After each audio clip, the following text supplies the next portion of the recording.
I was halfway through going over the sales numbers for the quarter when Nathan walked into my office. No knock, no hello, just a loud entrance meant to shake me. Typical Nathan. "Julie," he said sharply, throwing a folder onto my desk. "We need to talk. Now." I looked at the folder, then at Nathan Lane, the man I'd worked under for the past 5 years. He was the type who only noticed women in the office when he needed coffee or someone to handle his schedule. He liked power and loved reminding others that he had it. Still, I stayed calm. I always did. "Of course," I said, motioning to the chair in front of my desk. He didn't sit. He just stood there. "The board has decided to restructure the leadership team," he said.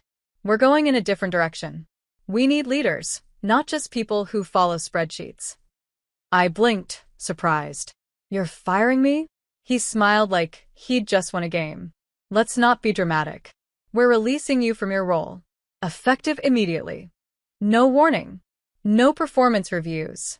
No thank you, even though my team had just hit the highest revenue growth in 4 years. "I see," I said quietly. "Can I ask why?" His voice was cold. "You don't have vision. You manage tasks, not people. And to be honest, this industry needs strong leaders, people who are confident and assertive. Those aren't qualities you've shown." There it was. A clear insult hidden behind business talk. He didn't see me as a leader. Not because I hadn't done good work, but because I didn't fit his old-school idea of what a leader looks like. "I understand," I said, keeping my voice calm and steady. Nathan looked at me, surprised I wasn't angry or crying. But I had learned how to stay in control, especially in rooms full of big egos. "I'll need your badge and laptop by the end of the day," he said. "Your access will be cut off at 6 p.m. HR has your severance package." I nodded and stood up, holding out my hand. "Thank you, Nathan. I appreciate the honesty." He paused for a moment, then shook my hand. "Good luck out there," he said, before turning and walking away, clearly pleased with himself. I sat back down and let out a slow breath. My hands were steady. My breathing was calm. In fact, I felt lighter. Because what Nathan didn't know, what no one in that office knew, was that I wasn't just a department head anymore. Something big had happened 3 weeks ago. I had been waiting for the right time to act. I looked at the framed photo on my desk.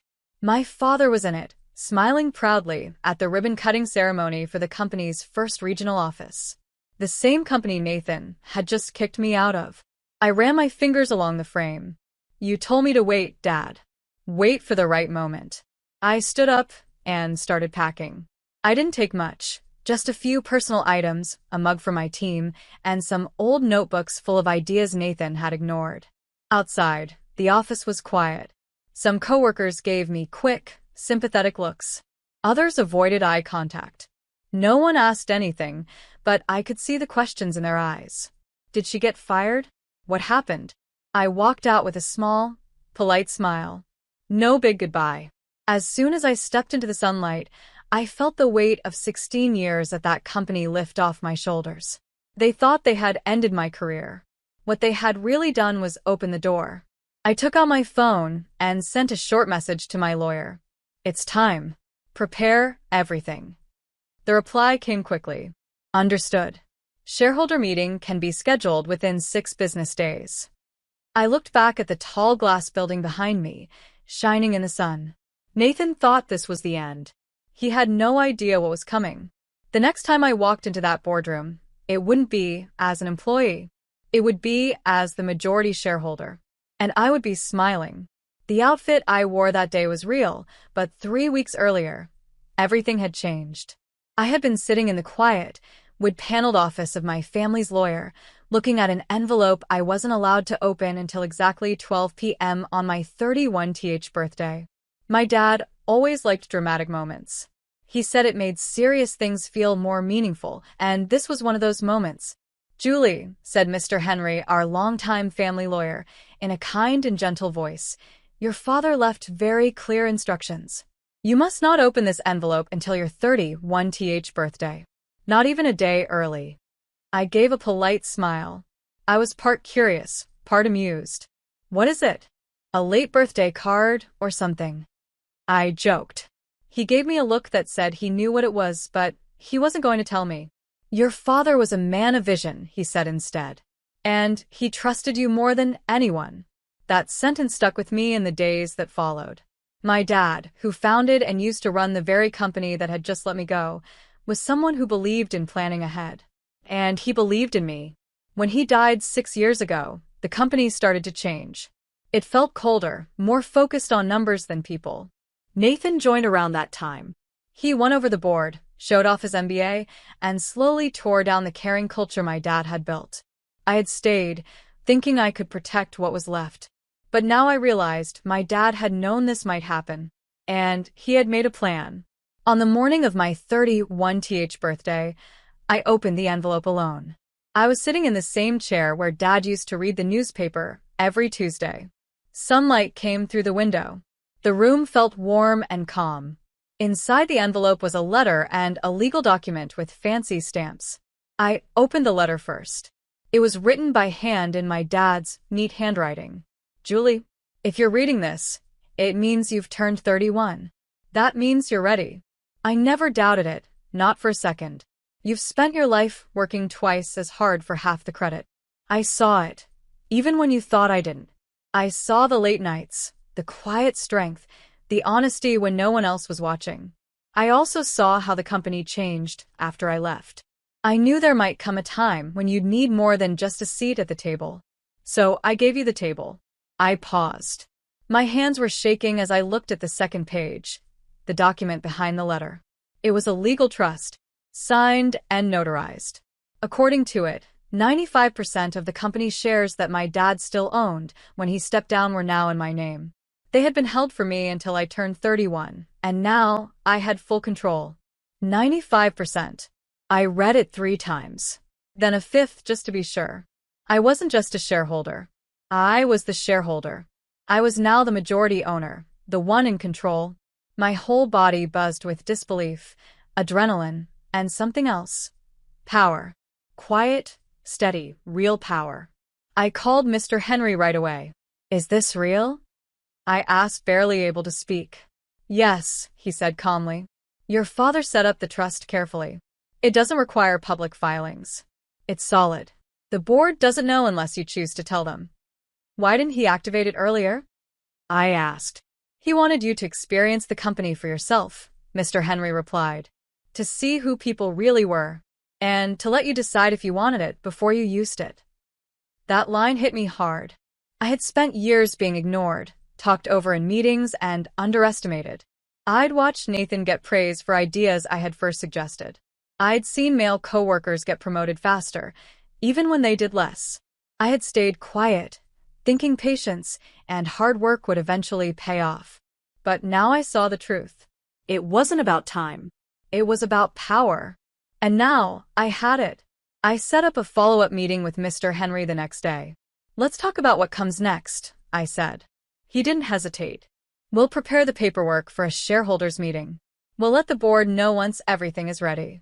Not yet, I said. Wait until I give the word. There was a pause. Julie, he said, may I ask what you're planning?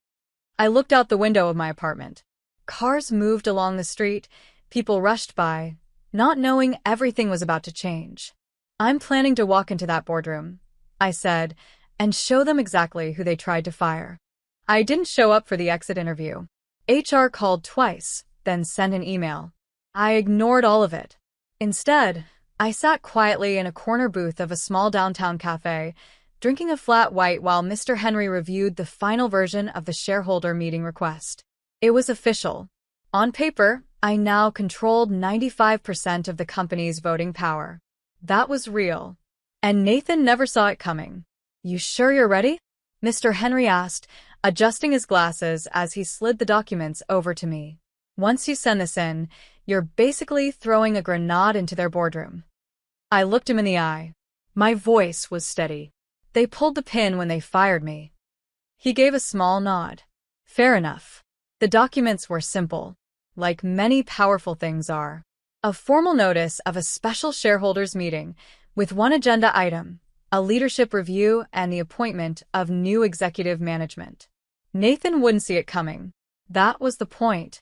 His whole style was about control, using big words, taking over meetings, and charming people when needed. The board, mostly older men who liked his confidence, had let him do whatever he wanted for too long. They were about to find out what a real leader looks like.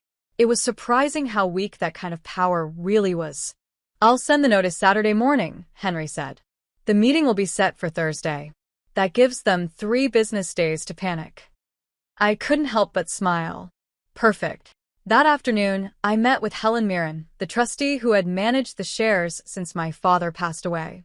She was smart, quiet, and remembered everything. "I've watched that man tear down your father's legacy, piece by piece," she said, sliding a folder across the desk. "You don't owe him kindness." Inside the folder was everything I needed for Thursday: ownership certificates, voting records, and a full report on how the company had been doing under Nathan's leadership. The facts were clear. Employee happiness had gone down, more people were quitting, money was being wasted on perks for executives, and revenue had stopped growing, even though the market was expanding. "He's been covering it up with fake projections," Helen said. "If this keeps going, he'll destroy the company within 3 years." I nodded, taking it all in. "I'll let the numbers speak for me." As I left her office, I walked by the mural in the hallway.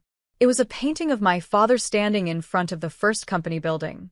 He looked younger than I remembered. His hand rested on the shoulder of a little girl in a red dress, me. He believed in legacy and in people. And even though he was gone, I could still feel his support. By Wednesday morning, talk about my sudden exit had turned into full-on gossip. Old coworkers were texting me. "What happened? Did you quit? Nathan's acting like everything's normal, but HR won't say anything. Whatever you did, I hope you're okay." I didn't reply. Not yet. The silence was part of my plan. I wanted Nathan to feel safe. I wanted him to think he had erased me. Let him enjoy being in charge just a little longer. Let him underestimate me one last time. That evening, I stood in front of my mirror and tried on the navy suit I'd bought years ago for important events, but never wore. It was sharp and well-fitted. The kind of outfit you wear when you walk into a room not to ask for power, but to own it. I practiced what I would say. Not a long speech, just a few clear, strong sentences. I didn't need to say much. The truth would do the rest. Thursday morning came. The air was cool and fresh. The city moved like normal, unaware that something big was about to happen in one boardroom.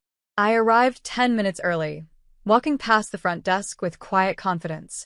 The receptionist looked surprised, but didn't stop me. Upstairs, I saw the boardroom lights were already on. I could see people moving behind the frosted glass. Mr. Henry met me by the elevator. His face gave nothing away, but he was calm. "They're in there," he said. "Nathan's already talking. He thinks it's just another meeting to go over strategy." "Not for long," I said. I took a slow breath, smoothed the front of my jacket, and stepped forward. The door to the boardroom opened with a soft click. Heads turned. The room went quiet. And Nathan, someone was mid-sentence when he saw me. He stopped cold. "Julie," he said, raising his eyebrows. "This meeting is for board members only." I gave a polite smile and placed the ownership documents on the table. "Exactly." Then I walked to the head of the table and sat down. The room went completely silent. Nathan stared at me from the far end of the long wooden table. His face shifted from confused to stunned. I could almost see him trying to figure out how I'd gone from the woman he fired last week to this. "Julie," he said again, louder and sharper this time, "this is a board meeting. As I already said, employees aren't allowed." "I'm not here as an employee," I said calmly. "I'm here as the majority shareholder." That one sentence changed the entire mood in the room. Board members looked at each other. Some straightened in their seats. Others leaned in, curious.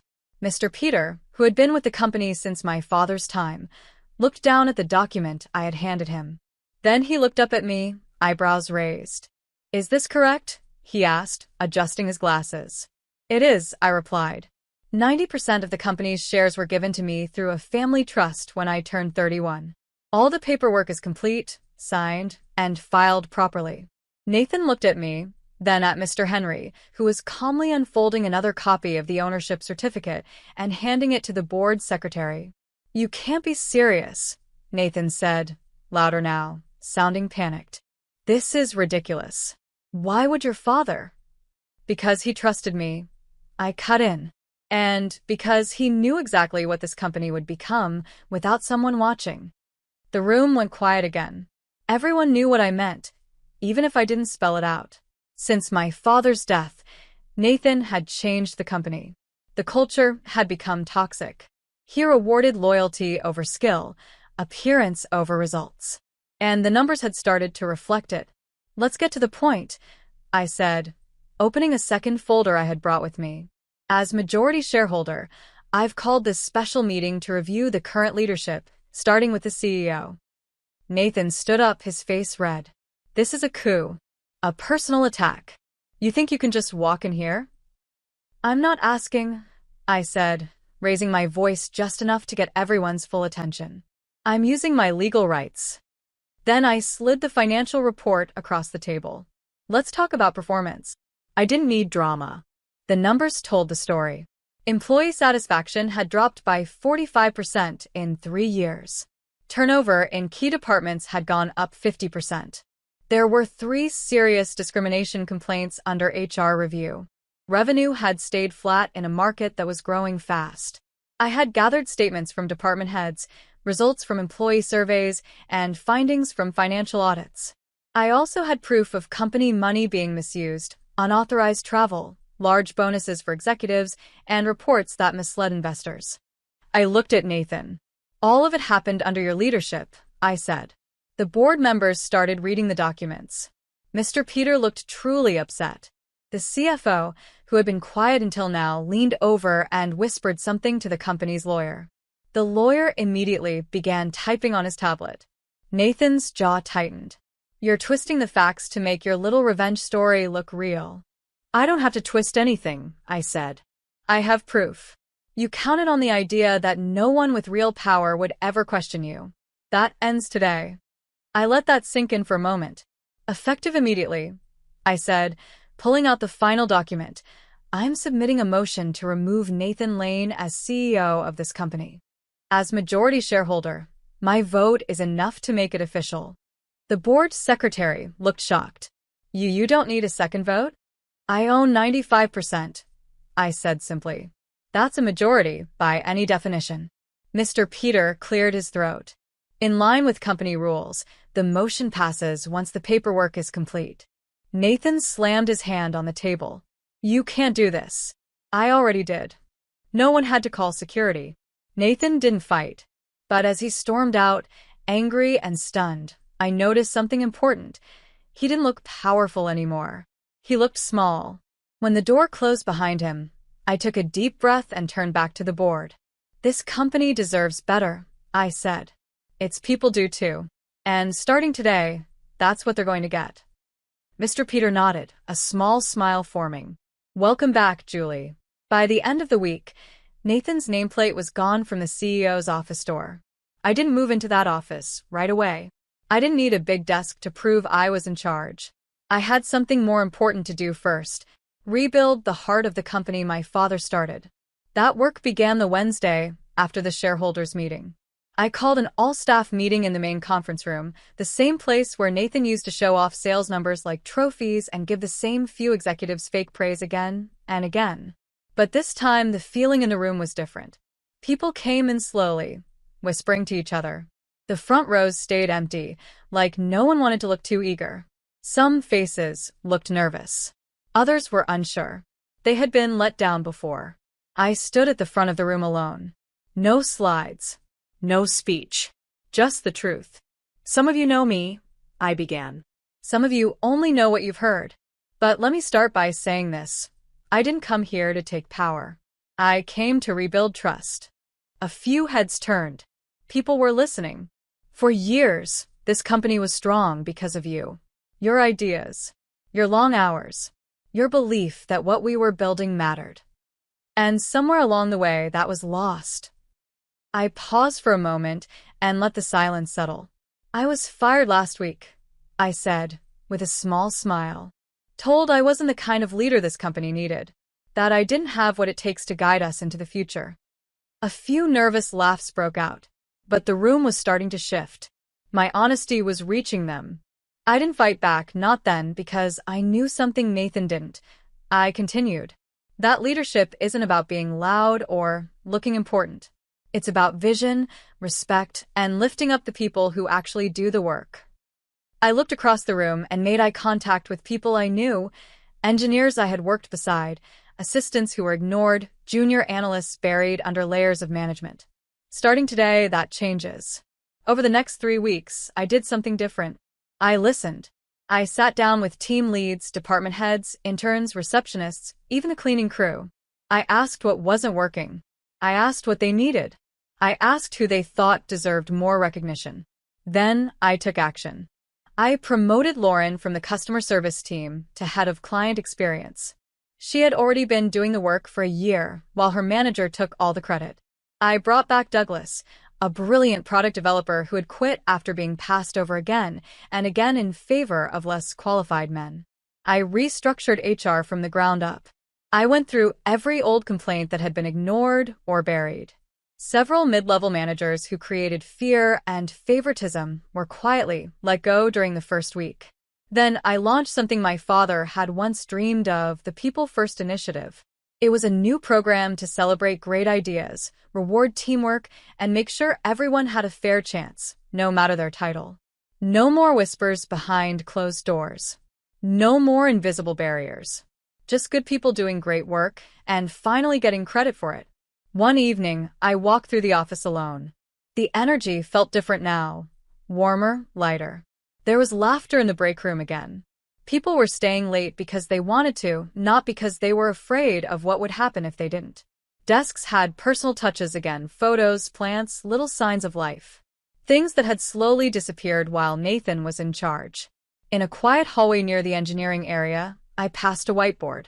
Someone had written in blue marker, "She came back." Just 3 simple words, underlined twice.